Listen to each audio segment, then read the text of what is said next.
Aujourd'hui, Eros et compagnie, votre boutique en ligne préférée, vous présente un nouveau jouet, le percutant. Ouh, oui! Yo, le percutant, c'est un des plus anciens jouets chez Eros et compagnie. Plus ancien, mais très efficace. Il est petit, mais très puissant, avec une belle curve pour aller stimuler directement le point G. C'est vraiment le premier jouet qui est parfait à utiliser tout seul ou en couple. Bonne découverte, Kéké. Hey.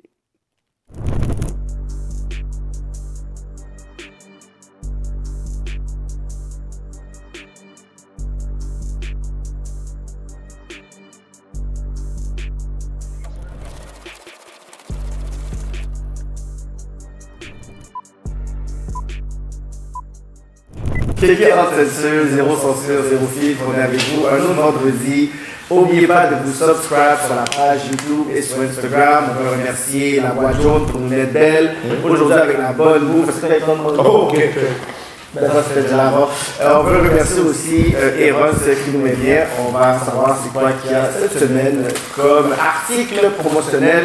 Et on veut remercier Golden Star. Allez regarder leur succursale. Ils ont le beach bar, ils ont de la bouffe. Il y a des choses pour consommer, pour aller au Golden Star. So guys, on a un beau sujet, vous savez, on a toujours une suite logique, chronologique avec les sujets. Un sujet amène un autre sujet, un guest amène un autre guest. Donc aujourd'hui, on a deux beaux guests qui vont nous parler justement de sujets qu'on a déjà parlé justement sur l'univers du skin, il y a du bon skin, ok, on est un peu mélangé. Tu veux pas me mélanger? Ben, moi, je suis pas mélangé, j'ai jamais connu de bon skin. Personnellement, étant de ce côté-là, le côté black, vraiment les skins que j'ai rencontrés, en général, il est un peu hostile. Un peu hostile? Bon, on va essayer de décortiquer tout ça. Donc, nous avons Sylvain avec nous et je ne vais pas m'aganer, non, je sens déjà mal. Salaciel. Cicel.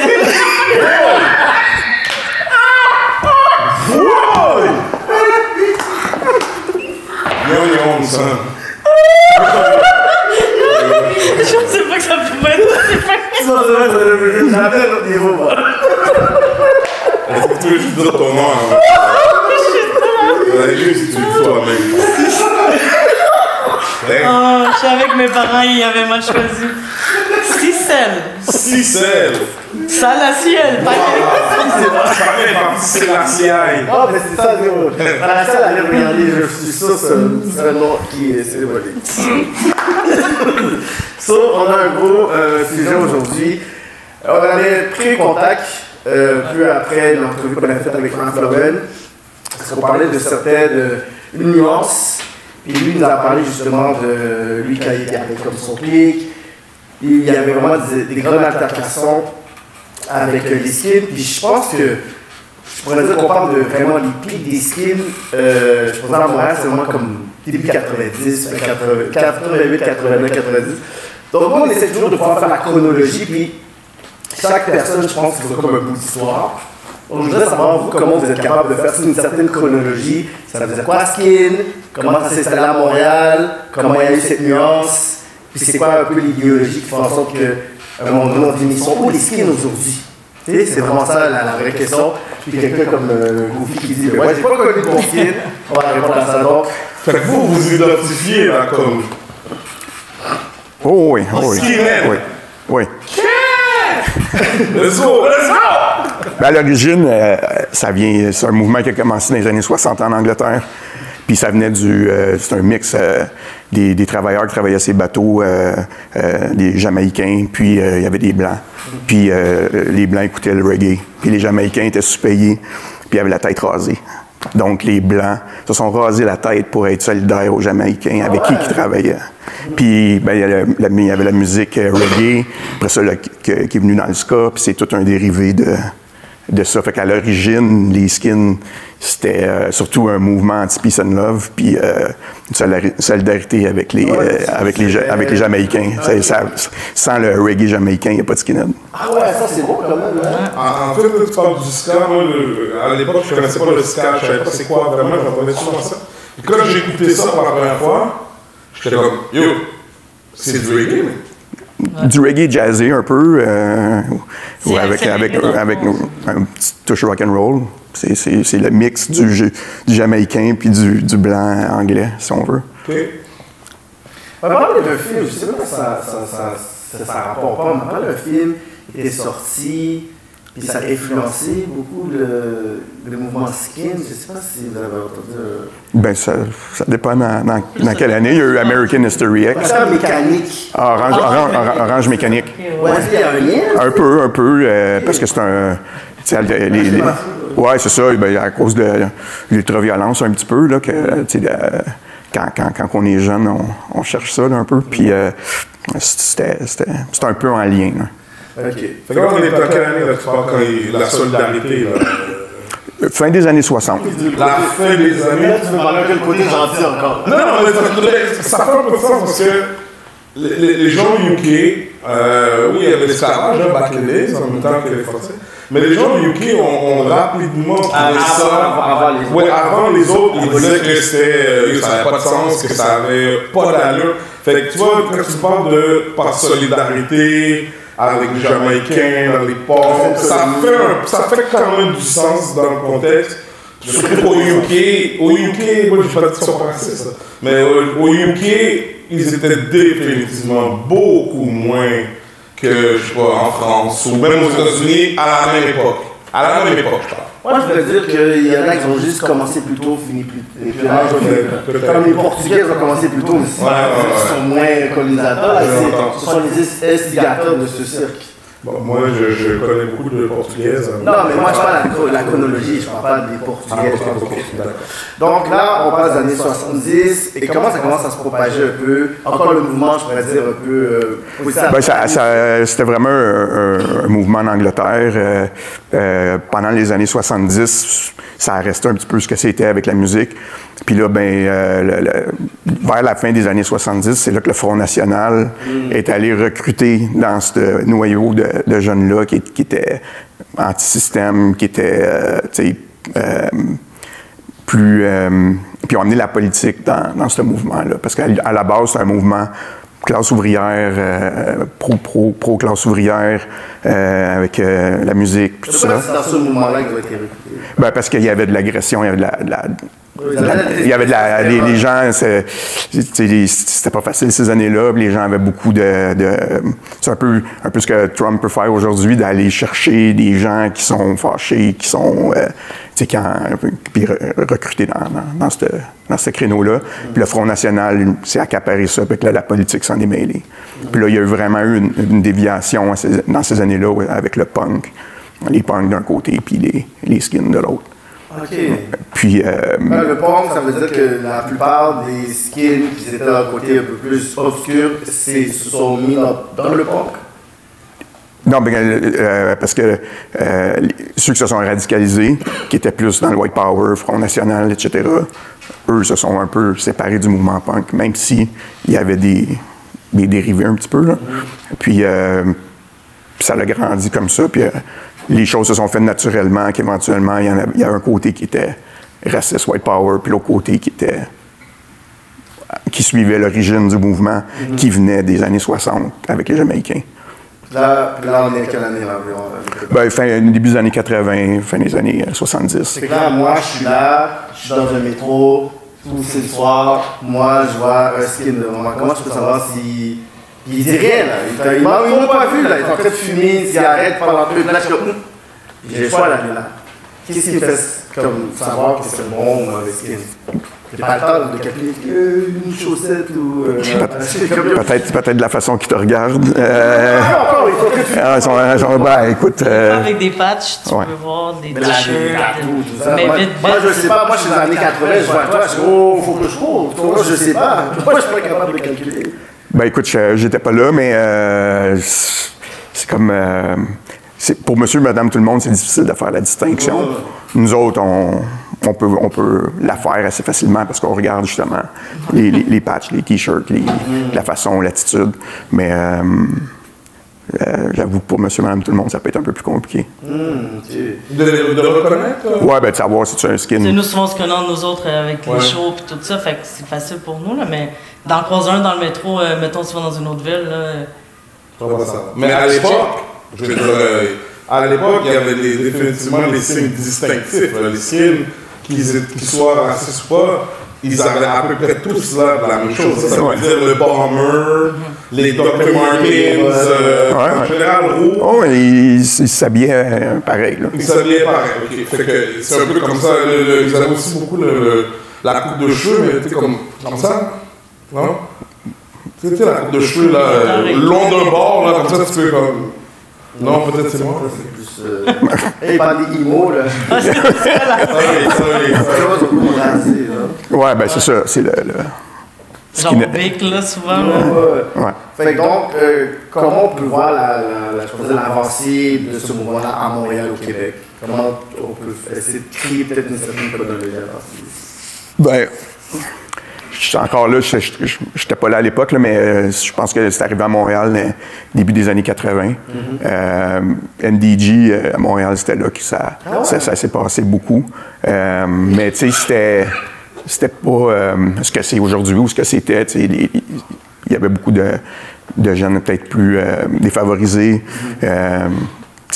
On fait souvent des farces, nous autres, mais on dit les skins dans ce temps-là, ils faisaient de la colle. Puis, tu sais, comme. Fait que c'était un peu. Ça a évolué. Des deux côtés. Il y avait des Noirs qui étaient skins à Montréal dans les années 80. Puis il y avait des Blancs, évidemment, mais il y a quand même toujours eu une séparation, qu'il y avait un côté qui était raciste, puis l'autre côté qui ne l'était pas. Mais est-ce que, j'ai l'impression peut-être que j'ai eu, oui, il y avait définitivement, je me rappelle, un côté qui était raciste, un côté qui n'était pas. Celui qui n'était pas, il le disait, en général, donc il est anti-raciste, tout ça. Mais ils étaient tous amis pareil. De ce que je peux je pense se côtoyer. Les gens, peut-être, vu que c'était plus petit ou il y avait moins d'événements, et ça se côtoyait, mais ça se tapait ça ailleurs aussi. Là. Fait que... J'ai souvent entendu, moi, des filles qui étaient un peu skinhead ou qui faisaient partie de ce mouvement-là et qui étaient non racistes, peut-être même des amis à moi, mais leur chum, c'était full. Tu parles mon chum, il est comme ça, whatever, chum. Ah, mais rendu là. Ouais, mais ça, c'est de ces années-là. Là. Aujourd'hui, tu verrais jamais ça. Ça, c'est Fence Walker, là, qu'une journée, c'est de ton bord, l'autre journée, si ça leur fait. Mais non, est-ce qu'on est en train de faire la dissection, dans le sens que oui, mais toi, c'est ton partenaire, mais mon frère, moi, je suis comme c'est toutes les skins, là, ouais, ben c'est ça, faut pas. On aime pas trop ça, se faire. C'est plus ce côté-là, nous, c'est comme. C'est aussi le côté, comment je pourrais dire, le manque d'éducation déjà à la base sur les skins au Québec, puis ensuite de faire la séparation. Parce que moi, j'avais été dans le podcast de Rémi Villemur, qui est à Cube Radio, celui qui est toujours avec Sophie Durocher, puis tu sais, quelqu'un de très instruit sur la province de Québec, puis un peu sur le rapport socio-culturel. Puis j'étais vraiment comme impressionné que, il y a la trentaine, il n'y a pas 18 ans, là, qui n'a aucune idée là, de l'existence des skins. Puis quand je leur parlais, c'est comme si, waouh, je l'avais ouvert à barre de parlant, puis comme, ah ouais, c'est ici. Puis je dis, mais c'est soit vraiment que tu mens en pleine face que tu ne sais pas, ou soit vraiment que c'est enfoui qu'on ne veut vraiment pas. Parce que quand j'avais lu un article, c'est un article, je ne sais pas de quel journal, qui disait qu'on pouvait compter là, comme, quasiment au Québec là, comme, quasiment 1000 skins environ. Là. Je ne connais pas des gangs là, qui ont dépassé 100, 130, 140. Puis c'était comme ouh, les beaux gars, les CDP, whatever. Puis c'est ouh, puis les skins, c'est comme oh, ouais, on a peut-être 1000 au Québec. Fait que ça veut dire qu'on parle de 1000 membres actifs. Fait qu'on parle même pas de ceux à côté, que c'est les partisans, puis les affaires et tout. Fait que moi, dans ma tête, je dis, mais comment on a comme banalisé ça, le côté négatif comme ça, puis après, je dis, oh. Ben, je pense que les médias ont fait une grosse job de salissage. C'est sensationnaliste, fait que c'est facile de prendre quelque chose puis de sortir juste le mauvais côté ou le mauvais côté sans l'expliquer.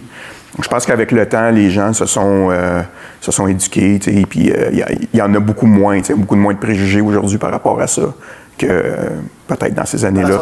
On les entend plus, les skins, on n'en voit pas comme ça. Non, nous, on le voit pas. Nous, c'est pas. Ben, c'est ça a passé son temps, dans le sens que la scène, nous autres, dans laquelle on est, moi puis Celle, elle est toujours existante, elle n'a jamais arrêté. C'est juste que les médias ont arrêté de focusser là-dessus, puis de le décrire de la mauvaise façon. Fait qu'ils sont passés à autre chose. Fait qu'on est resté le même nombre de personnes, ou plus ou moins, puis c'est moins publicisé. Tu vas au Fouf un samedi soir, il y a sûrement un show, puis il y a sûrement 500 personnes au moins. Ma question, c'est combien qu'il y a de blagues à ce moment-là? Il n'y en a pas. Il n'y en a pas beaucoup. Mais il y en a. Il y en a qui ne sait pas où est-ce qu'il est rentré, l'autre qui sort avec une femme qui est comme, ah, yo, je suis pas mal. Mais il y a des. Tu sais. Au bail? Au Fouf? Non, au bail. Au Fouf. Oui, Ben, la première fois, il est arrivé, il a dit oh, tu m'as mis. Fais pas comme ça, t'étais pas comme quête, est-ce que j'ai mon strap, est-ce que j'ai pas mon strap? Pour le dire, je suis moins stressé d'aller au Fouf que d'aller dans un bar. Ah, ok, commence pas. De toute façon, on va avoir ton kékab, c'est tout, là. Ok, ah ouais. Mais, je sais pas. Ben, tu vois, nous, encore là, il faut quand même aussi nous comprendre, on a vécu un certain contexte. Okay? Les seules interactions qu'on avait avec des skins, c'est qu'ils voulaient nous battre. Okay? Quand je te dis qu'ils voulaient nous battre, c'est qu'ils voulaient vraiment nous battre. Moi qui étais dans. Moi, je suis à l'école privée, pas trop loin d'ici, au Collège de Montréal.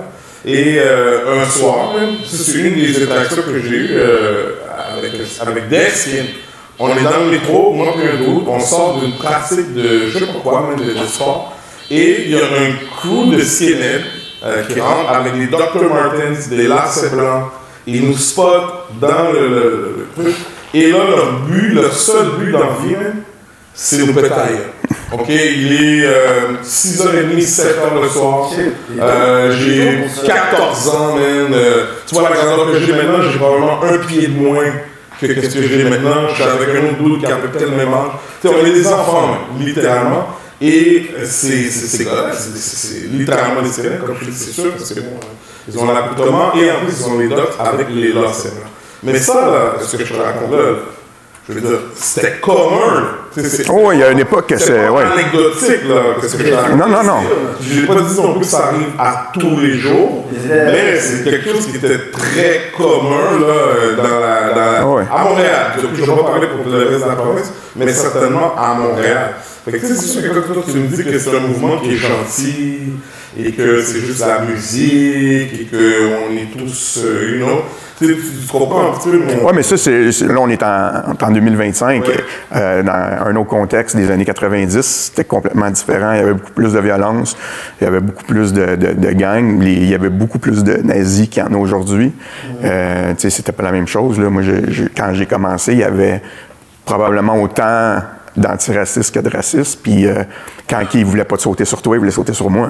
Ouais. Parce que moi, j'étais un traître à la race parce que je ne suis pas raciste. Ça, j'ai entendu effectivement souvent aussi ce discours-là d'amis avec qui j'allais à l'école et qui étaient aussi un peu dans cette mouvance-là, qui ne s'appelaient pas ouvertement des skinheads, mais bon, ils avaient un peu le même genre d'accoutrement, les mêmes coupes de cheveux, et les mêmes Doc Martens, sans les lacets blancs. Fait que je t'avoue, ce discours-là aussi, j'ai entendu du monde qui se sont battus avec des skins racistes aussi. Je l'ai entendu aussi. Maintenant, c'est sûr, comme je te dis, nous, notre contexte, je comprends. De toute façon, on l'a vu d'une autre façon. Les chiffres étaient différents. C'est toi, quand tu as commencé, c'était quand? Quelle année? Vraiment être impliqué. Je me suis intéressé à ça, j'avais 16 ans. Puis commencé à vraiment être impliqué, j'avais peut-être en 95. En 95, bon, tu vois, on est à peu près vers la fin. On est vers la fin. Je te dirais, années 80, c'est vraiment les dans 90 début, vers la fin de 95, vers 95 en montant, il y en a peut-être encore, mais ils sont moins vocales. C'est des racistes de 100 ans. Ils vont casser la gueule tout le temps. Il y a ça, c'est ça. Ils vont casser la gueule. Je ne vais pas le dire, mais... Mais ils se camouflent là, dans des... C'est ça, à un moment donné, après ils mettent des chandails fourrous, là. Ils écoutent du Wu-Tang. Ouais, puis ils sont pas toujours affichés non plus, tu sais, c'est pas écrit dans leur face. Mais moi, ma question, tu sais, 95, tu en as connu plein, là, qui étaient dans les deux côtés de la médaille, OK? Là, maintenant, on est, comme tu dis, 20 ans plus tard. Seulement, ils ont 40 ans. 30 ans, ouais. Ils ont 40... Maintenant, aujourd'hui... Ben, c'est en 95, aujourd'hui, c'est 30 ans. Aujourd'hui, ils ont à peu près 30 ans. Ben, aujourd'hui, non, mais les gars qui étaient là dans ce temps-là. Non, si, c'est de 95 à maintenant. C'est qu'ils ont quel âge maintenant? 50 ans au moins. Ouais, ben, c'est ça. Comme moi, j'ai 48, fait qu'il y en a qui sont plus vieux que moi, puis... Sont où ces gars-là? Faut qu'on les parle pour... Est-ce que... Ben, Sans nécessairement, je ne veux pas dire de les nommer, mais je veux dire, ces gars-là, ils sont dans la société d'aujourd'hui. Ben, Les gros fous, eux, ils font leur bec, ils sont là, ouais. Les gros fous sont là, whatever. je pense pas qu'ils vont aller là. Comment c'est capable de pouvoir... Parce qu'ils savent. Mais ils savent, mais parce que, tu sais, ces gars-là qui étaient racistes à 18 ans, 25 ans, rendus dans le racisme organisé, aujourd'hui, ils sont plus là-dedans. Là. Ils sont dans le racisme. Tu sais, ceux comme nous autres qui sont plus là-dedans pour la musique puis la mentalité, ben oui, on reste là-dedans, mais ceux qui étaient racistes, tout ça, à un moment donné, tu te réalises que ça n'a pas de bon sens, puis tu passes à autre chose. Il n'y en a pas tant que ça qui sont restés du temps, moi, de ces années-là. Ceux que je vois encore, ils ont changé de côté ou ils sont plus du tout là-dedans.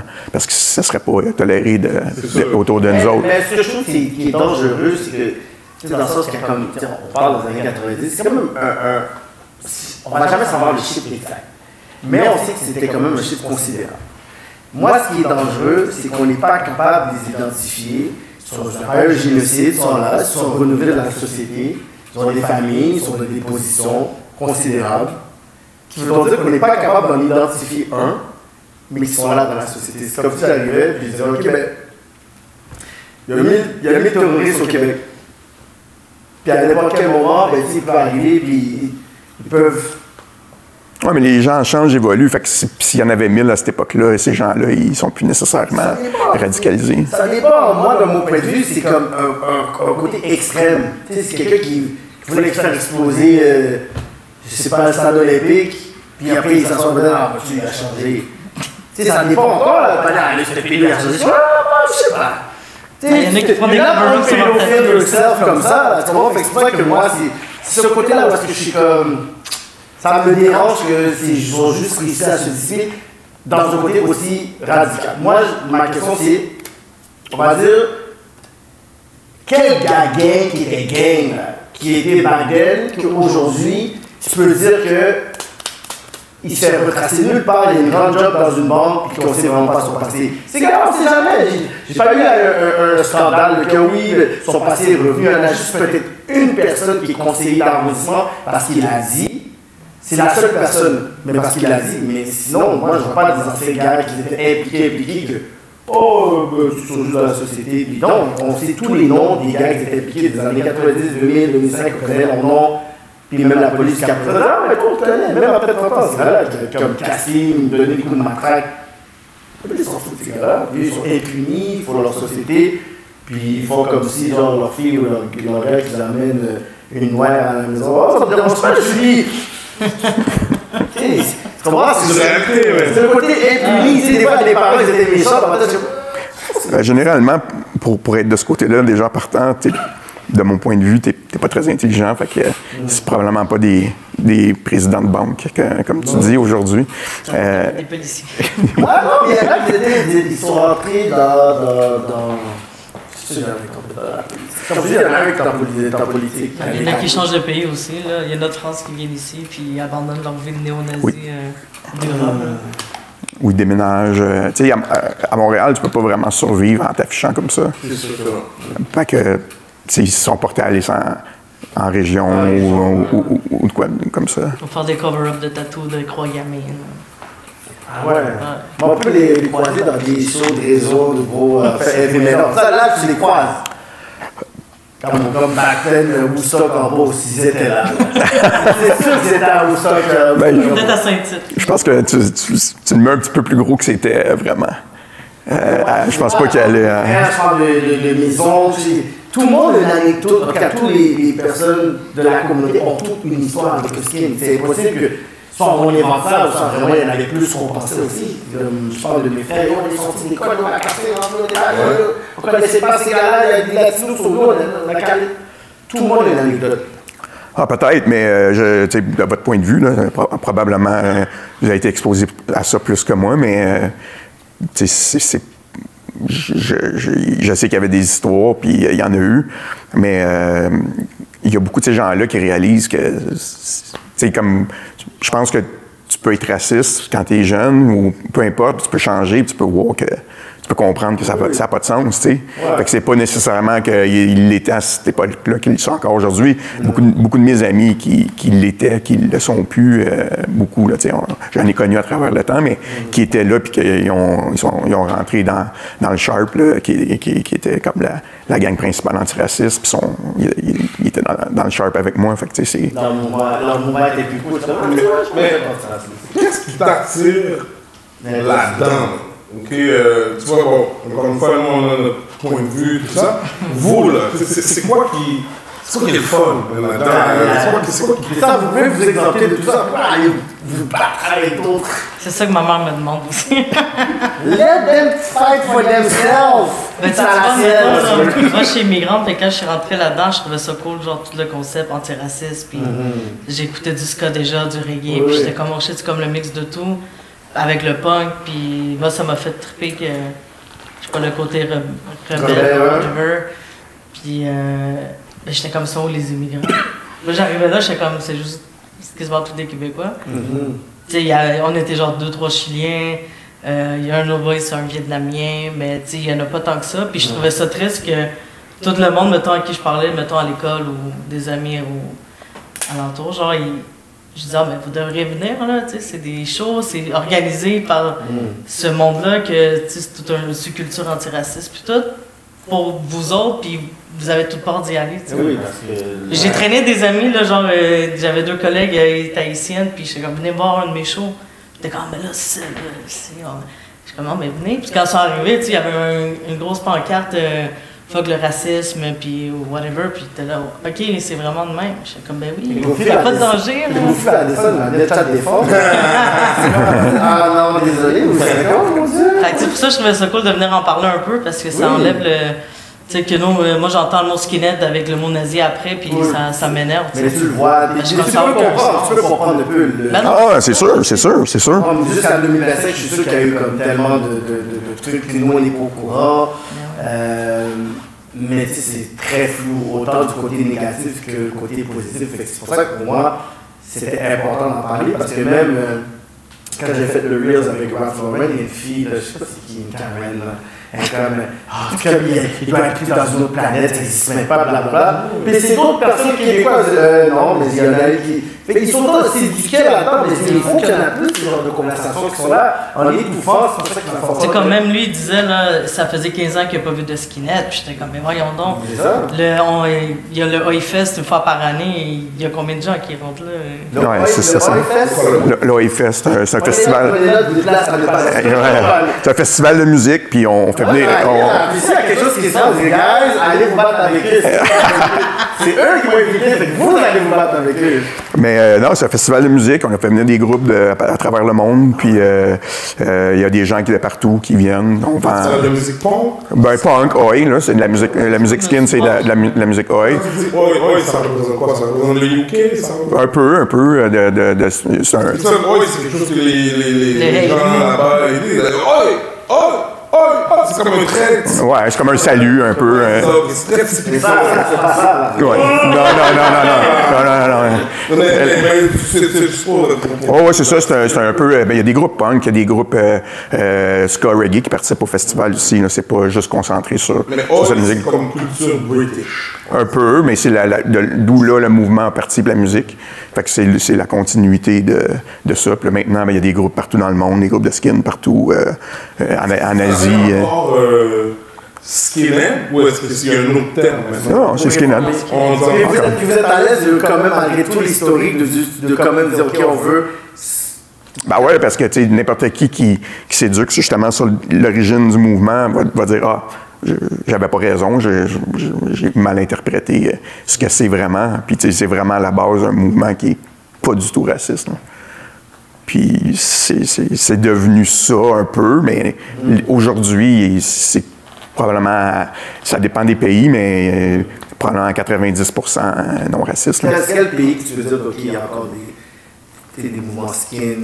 Germany, moi, je vois. Même au Chili, là, il y a années, puis il écrit Zégar. Il y en a en Colombie, des nazis, il y en a au Mexique, il y en a en Europe, en Allemagne, en Hollande, quand tu vois plus des pays de l'Est, des pays de l'Est, en Argentine, au Brésil. Ça reste marginal. Il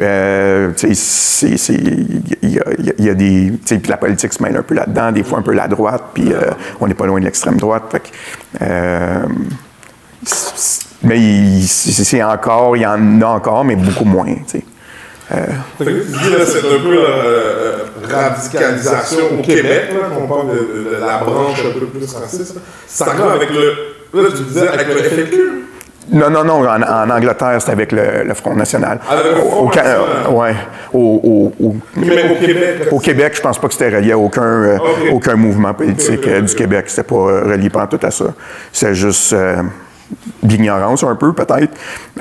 Puis les gens qui prenaient ce qu'ils recevaient d'Angleterre, à l'époque, il n'y avait pas d'Internet, fait que tu prends l'information qui t'est transmise, la musique, les disques, tu regardes le disque, ils sont nazis, puis il y a d'autres disques qui ne le sont pas. Puis là, si tu fais ton chemin là-dedans, puis tu sais quel groupe pas côtoyer, puis quel groupe côtoyer, puis il y a des concerts, puis les gens vont dans leur genre de concert. Tu parles plus des années 90. Okay, 80-90. Ce dont on parle qui était très traumatisant, là, c'est les années 80. Okay? C'est vraiment cette chunk des années 80. Puis en plus, juste avant, là, il y a comme un genre de contexte. Là, je parlais de FLQ, là, mais bon, il y a un certain contexte aussi. Puis on a eu une autre invitée il n'y a pas longtemps là, qui nous a dit que de 75 à 1980, la chanson la plus populaire au Québec qui jouait à C'est quoi dans toutes les radios partout dans le Québec, c'était une chanson Vieux Nègre de Plume à Traverse. Maintenant, je ne dis pas que Plume est raciste, je dis pas qu'il est raciste, mais bon, il a fait une satire où est-ce qu'il voulait un peu rire des racistes québécois qui utilisaient ouvertement et qui étaient ouvertement. C'était fait une chanson un peu pour mettre la satire là-dedans. Maintenant, il n'y a personne dans le Québec qui a vu ça comme une satire. Ils ont juste vu ça comme « Oh ouais, vieux nègre, ça oui, ça va, c'est compliqué. » Fait que pendant 5 ans, même, cette chanson était number one. Là, les gens, il y a clair devant. Fait que là, on est dans ce contexte-là, fin 70. Après ça, en plus, il y a un paquet dans les années où est-ce qu'il n'y avait pas beaucoup de Noirs au Québec. Justement, on est dans les années où il n'y en a pas beaucoup, mais fin 70, il y en a 70 000 qui sont arrivés. Là. Ça, c'est nos parents. Là. Puis il y a 70 000 qui sont arrivés. Fait que là, dans ce contexte-là. Là, dans les années 80, le mouvement skinhead qui est peut-être déjà existant, je ne sais pas. Là, il y a cette branche raciste là, qui émerge. Fait que là, on est 50 vieux nègres comme un. Puis là, tu sais, pendant 5 ans, number one, là, toutes les semaines, pendant 5 ans. Puis là, t'as 70 000 haïtiens qui arrivent en plus. Puis là, t'as ce mouvement skinhead qui est grandissant. La musique qui monte. On s'entend que bon, les Blacks qui étaient là, les haïtiens qui étaient là, bon, c'est nos parents, nos oncles, tout ça, bon, ils étaient peut-être pas aussi smart que nous autres. En voulant dire, ils étaient peut-être pas aussi. Tu sais, ils viennent d'arriver, là. Ils sont dans un pays où ils travailler, il y a des branches hostiles de monde, pas juste des skinheads, tu sais, il y avait énormément de monde. Ça parle encore à nos parents, parce que c'est souvent comme notre génération qu'on parle. Puis souvent, on est réduit un peu au silence parce qu'ils vont dire, ouais, mais tu sais, vous voyez comme le racisme partout, vous parlez des affaires et tout, mais c'est vraiment quand on parle de ça avec eux que tu vois encore la peine. Les traumatismes sont tellement résidents que nos parents, des fois, on pose des questions, on dirait qu'on s'est ri sur eux. C'est comme tout le monde, ils cachent tout. C'est comme mais t'étais à quelle école? T'as-tu déjà pleuré? T'as-tu déjà. C'est ça, ils disent rien! Ils n'ont pas eu de passé. Puis c'était pas en mode on va se battre contre eux autres. Non. C'était pas en mode. Non, mais c'était en mode on est arrivé, on va essayer de sortir. Mais quand t'arrives à sortir des anecdotes, ils ont eu tellement. On penserait qu'ils comme craché d'en face. Non, j'en doute pas. J'en doute pas. Dans ma tête, je suis comme. Tu sais, comment toute cette période-là est tellement inexistante dans les conversations. Au Québec, je sais que ressortir cette époque-là, ça serait de dire, oh, mais tu on peut pas nier le débat du racisme systémique, bon, le terme, puis whatever, mais juste étouffer cette partie-là, moi, c'est ça qui m'inquiète le plus. Plus que tu l'étouffes, plus que j'en pense. C'est pour ça que quand après, on entend des gens qui viennent puis qui nous disent que oui, il y a quand même du bon là, dans les skins et tout ça, ben, c'est sûr que pour nous, je pense ça de recul, là, parce que moi, comme je viens de te le dire, de 75 à 80, vieux nez, 80 à 90, même le mouvement après, on parle de la fête des 16 ans. J'étais là. Je ne peux pas aller à la fête de 16 ans. Non. Je vais à la fête de 16 ans, mon papa va à la fête de 16 ans, je vais passer tout ça, je vais vous êtes où, amener des piquettes. Pourquoi je vous fais jump par il est à la fête de 16 ans. Non, c'est pas que nous, la fête à 16 ans, ça n'a jamais été quelque chose qu'on célébrait. Moi, c'était plus la fête du Canada. En plus que je viens du West Island, de Pierrefonds, c'est beaucoup plus proche de l'Ontario, tout ça. Moi, c'est la fête du Canada. Moi, on parle de la Saint-Jean, ça apprend avec le temps. Que là, j'ai vu, il y avait tellement de bonnes activités, tout ça. Mais on s'entend que pendant toute ma vie, la fête de Saint-Jean, je sais pas si on va dire la fête de Saint-Jean, mais ça va être cool. C'est bizarre. C'est bizarre. Ça va être cool. Je suis comme pas. Laisse-moi tranquille avec la Saint-Jean. J'ai dû m'approprier cette fête-là parce que c'était un trauma. Pour moi, s'il y a le côté d'éducation sur, je pense qu'en identifiant le mauvais mouvement, puis en identifiant le bon mouvement, on va être capable de pouvoir comprendre aussi c'est quoi les skins, mais juste en étouffant juste les mauvais pour parler du bien, moi dans ma tête, je suis comme non, parce que c'est le mauvais qui nous a traumatisé, c'est pas le bien. Oui, je comprends de votre point de vue à vous autres que c'est ça, mais comme moi, j'ai pu le vivre, c'est autrement, mais je comprends que dans votre situation, c'est complètement autre chose, puis j'ai pas eu à passer à travers de ce que vous autres avez pu avoir, puis, mais tu sais, je me souviens de ces temps-là aussi, tu sais, mais... T'étais-tu là-dedans? Dans quoi? Dans ces temps-là, t'étais-tu dans le mouvement? Ben moi, comme je t'ai dit, j'ai commencé en 95, j'ai toujours été antiraciste. Moi, j'ai grandi avec le punk Bérurier Noir, qui était vraiment anti-Front National, puis tout ça. Fait que puis je viens du West Island aussi, fait que j'ai toujours eu des immigrants autour de moi, je faisais du sport, fait que pour moi, c'était normal de côtoyer ces gens-là. Puis je pense qu'une portion peut-être du problème à ce moment-là, c'était la nouveauté. Il y a 70 000 Haïtiens qui arrivent, puis que tu sais pas c'est quoi, tu sais, puis manque d'éducation, manque de connaissances. Mais tu sais, je peux comprendre que ça n'a pas été facile. Là. Est-ce que tu as été témoin de situations racistes que vous avez dû intervenir un peu? C'est quoi le truc? Oui, on a été témoin de ça. On s'est tous fait sauter dessus par des skins nazis un jour ou l'autre dans notre vie. Moi, c'est l'anecdote. Fait que quand les skins racistes vous voient, puis là, ils vous identifient comme skin non raciste. Bataille. Oui. That's it. Pas question. That's it. Oui. À une époque, là. Oui. Par quelle année? Encore 95, 2000, peut-être jusqu'à 2005, là. Puis, tu sais, nous autres, on a fait plein d'actions. On a fait plein d'actions à l'époque pour contrer ça. On avait différents groupes qui s'associaient avec nous, puis on combattait ça. Puis autant qu'eux, ils nous attaquaient, nous autres, on les attaquait. Mais vous êtes comme, pourquoi ça vaut vraiment la peine, tout sur white on white même? Ben, tu sais, il y a l'affaire là-dedans, c'est que nous autres, on s'identifie à ce mouvement-là, puis de voir des gens qui salissent ça. Carrément. On veut les éliminer, on n'en veut pas de ça. T'sais. Nous, on veut faire nos trucs, puis pas avoir à se soucier de ces choses-là. Puis il y avait aussi l'aspect que tu m'attaques, je vais t'attaquer. Aujourd'hui, ça arrive très rarement, mais admettons que tu marches dans la rue, puis là, tu vois quelqu'un qui a le même la dégaine skinhead, et qui a dans ses pieds des Doc Martens avec des lacets blancs. Est-ce que ça veut plus rien dire aujourd'hui? Ça veut plus rien dire. Quand je vois ça, c'est souvent des jeunes qui ont souvent...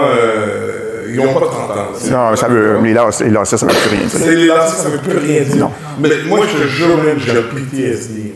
Si je vois n'importe quel Doc Marten avec des lacets blancs, je ne vais pas nécessairement croire ou assumer que cette personne est raciste, mais il y a quelque chose dans Il n'y mon a pas cœur. d'avantage aujourd'hui en 2025 si tu l'es vraiment de l'afficher, parce que le côté multiculturel est tellement ancré que c'est pas intelligent. C'est Ça ça, veut rien dire. c'est dans les groupes comme vraiment cachés sur Facebook. Là. C'est pas le groupe qui avait la meule. La meule, ben, ils sont tous là-dedans, là. La C'est meule. comme moi, à un moment donné, tu vois comme, c'était plus public, il y avait comme 85 000 membres. Je dis, yo, j'arrêtais pas de se débattre. Ça reste là-dedans. Mais il n'y avait pas vraiment de skin là-dedans. C'est des gars de région avec des pick-up, là, tu sais. C'est pas... L'autre, c'est quoi, la Talente, là? Les autres, en tout cas. Il y en a qui switch side aussi, là. Ah ouais? Puis là, ils s'en vont dans des petits groupes de même quand ils n'ont plus d'amis de leur bord. C'est ça. Là, on va virer avec eux autres, ils sont plus forts. Mais c'est ça, c'est ce côté-là. On en a des anciens amis, là, qui... Ils le sont plus. Mais comment on peut vraiment dire qu'ils ne sont plus? Ben, parce que non, mais je veux dire qu'ils traînaient avec nous, qui ont switch side. Ah ouais? Ouais. Fait que genre, on s'ennuie de toi, ben yo, t'as fait tes choix, là. Ouais. Moi, il y a une ligne que tu passes pas, puis c'est ça, là. Après que t'es communiste, anarchiste, je m'en fous, mais genre, il y a pas de... Oui, mais des fois, mais tu sais, je suis pas raciste, mais... Je suis raciste en fait de t'sais, semaine. Non, c'est ça. Mais il y a vraiment une ligne, c'est intransigeant. Là. Il n'y a pas de zone grise que lui, on l'accepte parce qu'il est comme.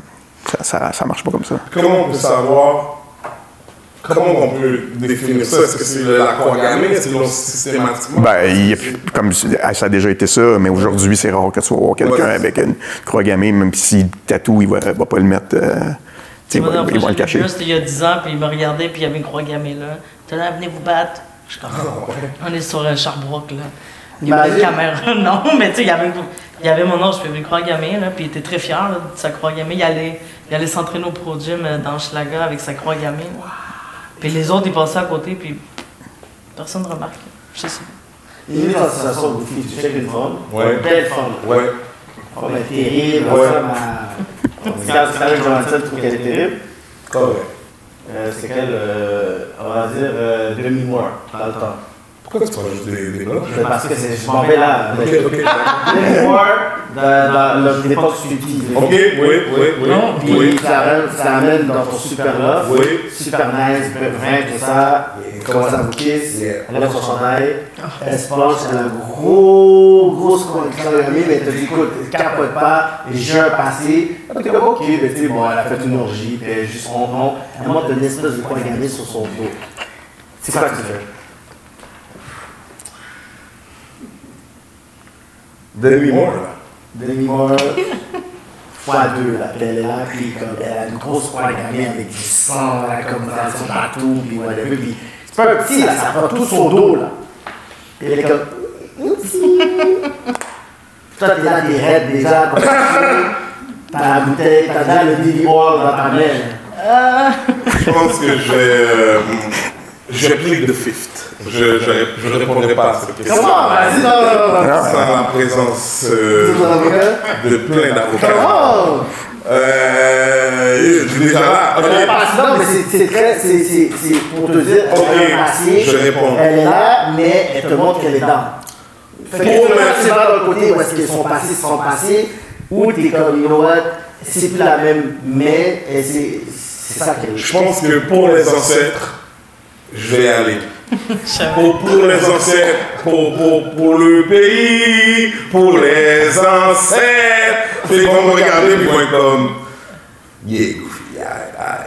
Ben, maintenant, est-ce que je vais donner suite à cette relation? Non. Ta affaire était. Je ne vais pas donner suite. C'était le meilleur sexe que tu as eu. Je ne vais pas donner suite. Je vais pas. Pour les ancêtres, oui. I'll take one for the team. C'est comme si je prends pour l'équipe et non, je vais redonner pour les ancêtres. Elle se passe sa soirée, elle est fatiguée. Elle va être fatiguée. Non, elle ne peut pas dormir. Non, elle ne peut pas dormir. Je l'appelle. Ouais, non, elle ne peut pas dormir. La confiance en la Non. Après l'éjaculation, la confiance des pleurs. J'ai pas dit tout ça, mais elle dormira pas chez nous et je ne donnerai pas suite à cette relation. Par contre, pour les ancêtres, c'est quoi les groupes? C'est quoi les groupes, je pourrais dire, parce qu'on avait parlé de groupe, c'est quoi l'Attitude Nord qui était radicale? l'attitude, c'est un groupe de rap, bro. Non, Altitude 67, 47. C'est pas les noms là, qu'on avait dit dans l'autre podcast. C'est pas les noms qu'on peut identifier qui ont été radicales. Dans la musique, Non, dans les Montréal. Bon, on m'a dit dit plein de noms. Il y avait les Hammerskin. C'est quoi Hammerskin? Hammerskin, mais c'est des skins White Power. Ils étaient dans un quartier quelconque? Il était à Montréal. Il y en avait beaucoup dans l'West Island. C'était plus des anglophones, peut-être. Pas toutes, là, mais une portion. Il y avait un autre groupe qui s'appelait les Berserker Boot Boys. Les Berserker? Boot Boys. Boot Boys. Ouais. Puis eux autres, c'était un peu aussi de l'autre côté. Il y a eu des dérivés de ça, là, mais il y avait les Vinland Hammerskin qui faisaient partie des Hammerskin, puis tout ça. Puis vous, dans votre mouvance, est-ce qu'il y a différents groupes aussi? Moi, c'est Sharp. Ouais. Sharp. Qui a été fondé en quelle année? Mais Sharp, ça a été fondé à New York au milieu des années 80, puis amené en Angleterre par le chanteur d'un groupe qui s'appelle The Oppressed, Roddy Moreno. Puis Roddy Moreno, lui, c'est un vieux skin des années 60-70, puis lui a propagé un peu le Sharp pour dire « Hey, réveillez-vous, là, les skins, c'est pas raciste. » Puis c'est là que le mouvement Sharp est né. Puis là, maintenant, il y a des Sharp partout dans le monde. À Montréal, c'est arrivé début des années 90, Sharp est arrivé à Montréal. Puis moi, depuis que je suis skin, je me suis identifié à ça, à eux. Ça fait combien de personnes autour du mouvement Sharp? À Montréal? Ouais. Ben, c'est parce que tu peux supporter le Sharp ou te dire Sharp. Il y a ça. C'est mais... à peu près le mouvement. Un membre officiel ou pas, pour dire. Genre de skin, peut-être. 150. Entre 100 et 200. Ça. Ouais. Mais tu sais, partout dans le monde, à cette heure, Sharp est connu mondialement. Ouais. Puis en plus, c'est une scène. Ben, il y a des concerts, il y a des. Dans le temps, on passait des tracks justement avec des informations sur c'est quoi le Sharp. On faisait des fois de la sécu pour des manifs. Ouais, ben nous, on en a fait. Il y avait le Anti-Racist Action, qui était le ARA, qui était pas des skins, mais était comme plus des punks antiracistes. Puis eux autres faisaient beaucoup d'actions. C'était pas des batailleurs nécessairement, mais ils pouvaient poser des affiches, une photo du gars, tous les poteaux de chez eux, dire à ses voisins, il y a un raciste qui habite sur ta rue. Ouais. Puis des appels à la bombe. Des affaires comme ça. C'est ça, ces radicaux-là. Fait qu'il y avait des actions comme ça qui se faisaient, puis le gars, il est obligé de déménager. Ben ouais. Mais, fait que il était à une époque que c'était ça, puis il nous courait après. C'était tout ce qui allait avec. Là. Je me suis fait pointer des guns dessus par eux autres, puis mais c'était... T'en avais eu peur pour ta vie là-bas? Ben, t'es un peu innocent, t'es jeune, fait que tu penses que t'es invincible. Aujourd'hui, je réagirais pas de la même façon, mais c'est déjà arrivé qu'il arrive son 10 qui sort d'une vanne, puis t'es 3. Fait que c'est pas... faut que tu réagisses. Puis t'as pas eu des fois, t'es comme yo, je suis un état, j'ai envie de quitter ça? Non, parce qu'il y a plus de positifs que de négatifs. Puis, dans mon cas, il y a eu la musique. Fait que, ça, à cause de la musique, j'ai continué à être là-dedans. C'est le groupe populaire qu'on peut dire qu'ils sont... Son groupe. Non. Mais... c'est The Prowlers. The Crawlers. Prowlers. Ouais. Puis en fait, ARA, leur logo, c'était On the Prowl. Ça veut dire... je rôde, je chasse contre le racisme. Fait que le nom, il est venu du slogan des RA. Fait qu'on s'est appelé The Prowlers. On faisait la chasse au skin. Ouais. Tu sais que la chasse, j'ai entendu souvent comme ce terme-là, tu faisais la chasse au racisme, tout ça. Mais il y avait la chasse au nègre, mais. Les skins racistes faisaient la chasse au nègre.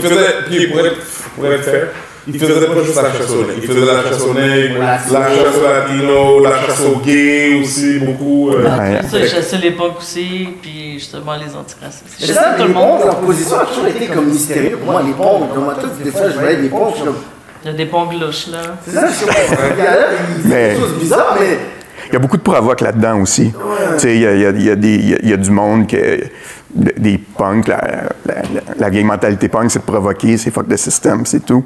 Fait que des fois, il y en a qui pouvaient mettre des t-shirts ou des signes reliés à ça, mais juste pour provoquer, sans vraiment être nécessairement pour ça. Jusqu'à t'arrives dans un coin, il y a 4 blacks. Ouais, c'est ça. C'est souvent les punks de région qui sont un peu de même. Là. Puis certains qui arrivent à Montréal, puis là, ils font comme shit. Tu sais, le groupe que j'aimais bien dans les années 90, j'ai arrêté d'écouter à cause qu'il y avait des nazis dedans. Ace of Base. Oh, menti! It's a beautiful life. Ah ouais! Ouais, j'ai entendu ça. Dans le groupe? Ben, tu sais, comme tu vas voir No Doubt, ils ont une chanson, c'est Oi to the World. Puis ils étaient skin, No Doubt, avant de. Tu sais, Gwen Stefani, c'était une skin girl. Une skin de ton bord, là? Ouais. Parce que j'aime trop pour ça, là, quand les. Moi, Stéphanie, c'est ma gare. Mais elle va voir ça, Oi to the World, No Doubt. Puis c'est vraiment, c'est No Doubt qui. C'est vrai. Fait que c'est à quelle, je veux dire, récurrence, pour dire des activités, est-ce que vous avez, tu sais, dans le sens, au côté éducationnel, pour dire, c'est quoi je pourrais dire vos plateformes, vos initiatives, est-ce que, parce que là, c'est comme, ça a l'air très, mouvement niche, puis you have to know about us, mais ça aide pas aussi pour pouvoir enseigner c'est quoi les skills, parce que, tu sais, ouais, mais c'est pas un... Il y a un chilling et tout, mais tu sais, j'ai deux nouveaux partenaires, un chilling, puis yo, je vais vous inviter, yo, c'est deux skinheads. Yo, le hood, on fait comme, hey, posez. Mais c'est pas quelque chose qu'on promouvoit pour que ça devienne populaire. Ça reste underground. Ouais, c'est ça. C'est la beauté de la chose qu'on pense pas à la musique plus, là, ben, dans le temps. C'est de rester vrai puis d'avoir des gens qui aiment être associés à ça dans ce mouvement-là. Vous voulez faire le pont, justement, avec les autres communautés là-dedans. Mais c'est pas... On m'a envie de la facilité, je vais pas rentrer là-dedans. Mais tu sais, comme nous, on a fait une chanson... C'est piégé, là. On a fait une chanson, nous, une collab avec le chanteur de Race, Ronnie Nurse. Là. Race, je sais pas, vous avez sûrement entendriez des chansons, vous connaîtriez ça. Puis lui, c'est un black, puis il a fait une vidéo avec nous. Puis, tu sais, c'était l'idée d'un ami haïtien qui a été un peu dans ce mouvement-là quand il était plus jeune. Puis lui, il a poussé à faire ça, cette vidéo-là. Mais sinon, on ne cherche pas à promouvoir. Ben, c'est sûr que quand il y a des concerts, c'est le fun qu'il y ait des gens, mais on ne cherche pas à intégrer des gens qui ne sont pas là-dedans. C'est beaucoup un mouvement de gars, hein? J'ai comme l'impression. C'est ça. On n'est pas beaucoup, là. Ça, je te vois là, puis j'ai comme, est-ce que tu sens en minorité? Comme dans, je suis habitué. Genre, j'ai eu des groupes de musique, c'était juste des garçons aussi, puis je suis habitué. Mais il n'y a pas beaucoup de filles. Non, il n'y en a pas beaucoup, punk, les skins, encore moins skin que punk, là. Pourquoi? Parce que c'est trop masculin? Plus quand je vois ça, puis dans le temps c'était plus violent. Ça fait longtemps que je me suis pas battu. Ma mère j'ai une bonne question aujourd'hui. Pourquoi il y en a pas assez, c'est sûr. Comme vous avez dit, à Montréal, il n'y a pas beaucoup de skins noirs. Il y en a quelques-uns, mais pas beaucoup. Quand tu vas à New York, Paris, un peu plus. Mais c'est un autre truc. Il n'y a jamais... Je comprends qu'ils ne sont pas portés à venir dans ce mouvement-là, mais s'il y en a... Ouvert à tous. Moi, j'ai traîné des amis, là, parce que j'ai grandi à Laval, puis je traînais des amis. Venez, mais je suis pas punk, je suis pas skin, là, les gens, ils vont me niaiser. Puis finalement, ils venaient, puis ils voyaient que le monde, ils s'en foutaient, là, comme, t'es comme, t'es l'ami à Cicel, what's up. OK, puis là, il est devenu ami avec d'autres mondes, puis, tu sais, même dans la musique, pour faire des shows, des bands, il n'y avait pas beaucoup de femmes, là, fait que, tu sais, nous, on avait eu un groupe de musique, on était juste des femmes, fait que là, d'autres filles capotaient, étaient comme nice, fait que ça veut dire moi aussi je peux avoir un band, il y a des filles. Puis que autant que moi, il y a mettons des filles de jeunesse apatride, que moi j'avais 14-15 ans, j'étais comme shit, des femmes qui chantent puis qui jouent de la bass puis tout. Fait que c'est de petit à petit là. Là il y en a de plus en plus je pense là, mais ça change. Là, autant que les nazis se sont cachés, autant qu'il y a plus de femmes qui sortent. Ouais, fait que c'est ça. Le groupe Nine Inch Nails. Non, on est dans le gothique. Je sais pas, ça sonne comme... Ça sonne comme... Ouais, ça sonnait nazi. Nine Inch Nails. Le logo qui est sur ton truc, c'est le logo. Non, c'est un groupe... Disais tantôt là-bas, pendant que 1 heure, on parle avec vous, là. Moi, si vous étiez... Attends, regardez ça, j'ai regardé sur Google après, là, Non, ça, c'est un groupe parisien qui fait du reggae, que c'est des skins. C'est, la majorité des membres du groupe, c'est des skins, puis ils font du reggae. Puis c'est des très bons amis à nous. Puis, tu vois, ils sont venus jouer à Montréal l'année passée. Comment ça s'appelle? 8-6 Crew. 8-6 Crew. À cause de la bière 8-6, la bière de Clochard à Paris. L'équivalent de la Pabst. OK. Fait qu'il s'appelle la 8-6 Crew. C'est une bière anglaise? C'est une bière, je pense que c'est français, oui. Okay. C'est pas très bon. Je vous le conseille pas. Non, c'est pas cher. Pas cher, mais c'est pas bon. Mais ça saoule. La question pour vous, c'est la même chose à Goofy. Vous rencontrez quelqu'un très sympathique, super cool. La soirée est arrosée. Puis là, t'es comme, OK, ça prend le 2e, 3e date. Là, ça, t'es comme. Mais vous le dites pas parce que, comme, OK, c'est comme. Non, mais tu le sais tout de suite. C'est pas impossible. Ça prend 2 minutes, puis tu le sais. Non, elle a un passé d'écoute active. Ah, elle c'est plus active, ben là, c'est pas écrit dans sa face, mais. C'est ça, mais la personne. Puis après, elle enlève son chandail, puis elle voit plein de signes que tu reconnais que c'est nazi, whatever. Ouais. Puis toi, t'es chaud, là. C'est ça. Tac. Ah ouais, dis Encore mieux. Non, il est là tout seul, t'es là, t'es comme, il est très gentil, t'as pas dit des choses bizarres, c'est ça que tu vas faire, tu vas pas s'asseoir, tu vas pas faire un questionnement, là. Tu vas faire ton affaire. Non, il n'y a pas de tolérance, là. C'est comme. Non. Je veux pas être avec ces gens-là. C'est pas une affaire avec lui, elle a dit, moi non plus, je vais pas être avec ces gens-là. ça pour les amis. Ouais, mais j'ai pas d'héritage, moi, à. Ça va faire une fille. J'ai fait comme si j'étais pas à vie. Ah ouais. Fait que non, c'est pas. Ben ça m'est jamais arrivé, là.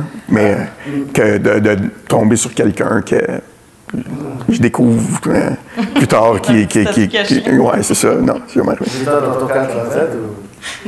Non, même pas. Non, je pense pas. Mais ça va bien caché.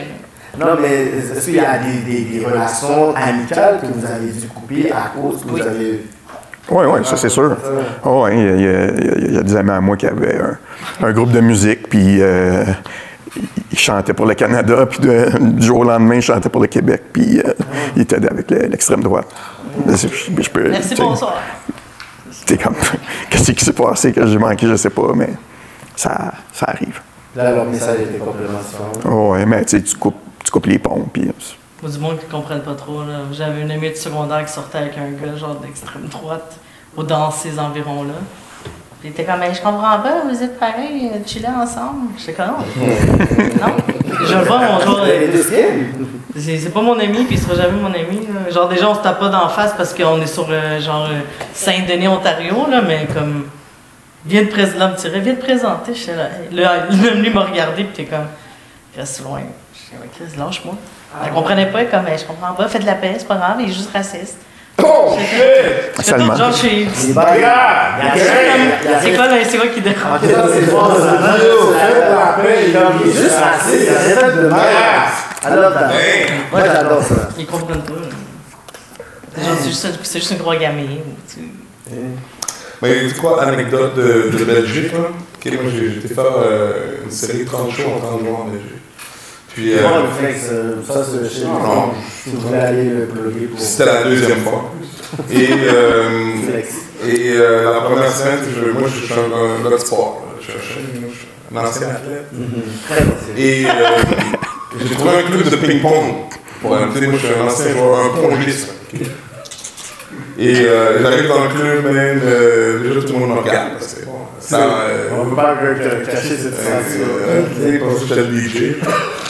Et le training me match avec un gars, ok? Il match avec un qui ressemble un peu à toi. Puis on joue,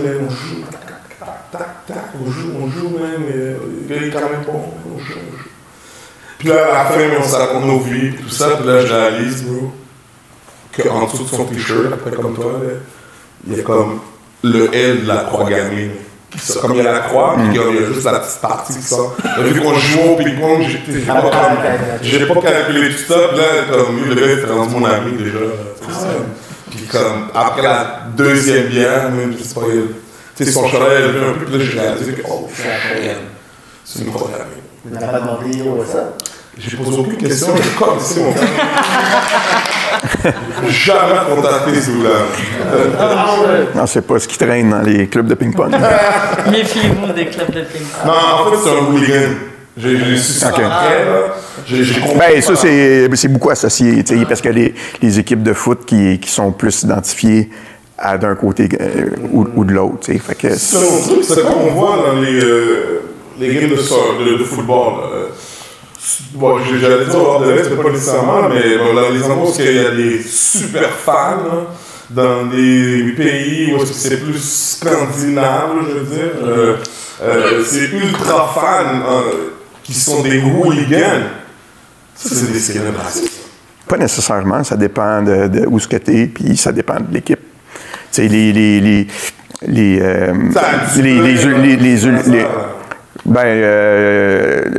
non, parce que Celtic, c'est pas une équipe qui est associée à ça, même au contraire. En Allemagne, j'ai déjà été en République tchèque, puis il y avait vraiment les deux côtés du stade, c'était ça. Là, un côté du stade raciste, un côté du stade. Oui, puis c'était comme, il y a deux équipes à Prague, puis il y en a une qui est raciste, puis l'autre, il l'est pas. Puis au final, la police est là, ils peuvent pas, il y a tellement de police qu'ils peuvent pas rien faire, mais il y a des drapeaux, puis un paquet de choses des deux côtés. Partout dans le monde, c'est comme ça. En Italie, tu vas à l'Inter Milan, j'ai vu des gros drapeaux white. Ils sont plus courageux. À Milan, il y a l'AC Milan, puis il y a l'Inter Milan, puis l'Inter Milan, j'ai déjà vu 3000 nazis qui sont dans les estrades. Imagine que tu es sur le terrain, tu es un black, là, puis... Ils font des fois, là, il y a beaucoup les joueurs de racisés. Ils leur lancent des traits. Ben, c'est ça, exact. Il y a encore des stades qui font bannir les spectateurs parce qu'il y a des chants racistes, puis... C'est fou, ça. Fait que c'est quoi, je pourrais dire, l'aspect de l'éducation pour briser certains tabous, peut-être 2-3 tabous sur le sharp ou je pourrais dire les skinheads 2025 qu'on a besoin de savoir. C'est quoi là exactement tu veux savoir? C'est quoi que je devrais savoir? Qu'est-ce que les gens devraient savoir? La vérité de où est-ce que ça vient. Puis, mais tu sais, comme aujourd'hui, en 2025, si je parle de Montréal, tu sais, il n'y en a pas vraiment de skin racistes. Peut-être qu'il y en a, mais on les voit plus.